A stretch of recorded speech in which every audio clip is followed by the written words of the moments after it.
మన దేశానికి కూడా ఇటువంటి రోజులంటూ ఒకటి వస్తాయని నిజంగా నేను ఎప్పుడు అనుకోవాలా.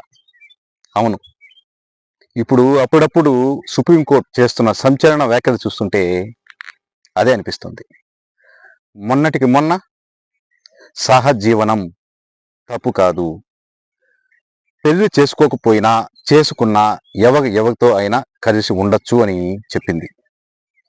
నిన్నటికి నిన్న సెక్స్ వర్కర్స్ చేస్తున్న వృత్తి చట్టవిరుద్ధం కాదు.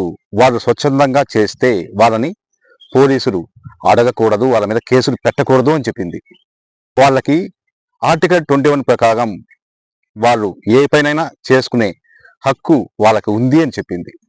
కానీ ఇవంతా వింటున్న కొంతమంది సుప్రీంకోర్టు చేస్తున్న వ్యాఖ్యల వల్ల మన దేశ ప్రగతి దిగజాగిపోతుంది, మన దేశ సంస్కృతి నాశనం అయిపోతుంది అని గగ్గోలు పెడుతున్నారు. ఈ సంప్రదాయం, సంస్కృతి, సద్దన్నం అని పాట పాడే వాళ్ళ కోసం వాళ్ళకు నేను చెప్పేది ఏంటంటే, చూడండి,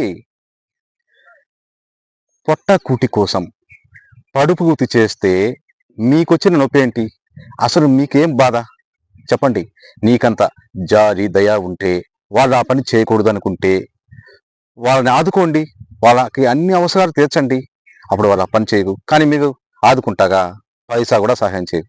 కాకపోతే కనిపించిన ఆ దేవుడి కోసం, అడగని ఆ దేవుడి కోసం కోట్లు ఉండి వేస్తారు. అది మీ పరిస్థితి.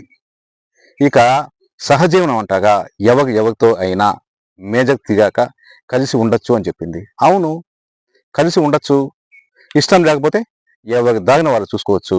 అంతేగాని పెళ్లి చేసుకుని భర్తో లేదో భార్యో చాడిస్ట్ అనుకోండి, జీవితాంతం వాళ్ళతో ఏగాలనా? జీవితాంతం కష్టాలు పడాలనా? జీవితాంతం నాగయాతన అనుభవించాలనా?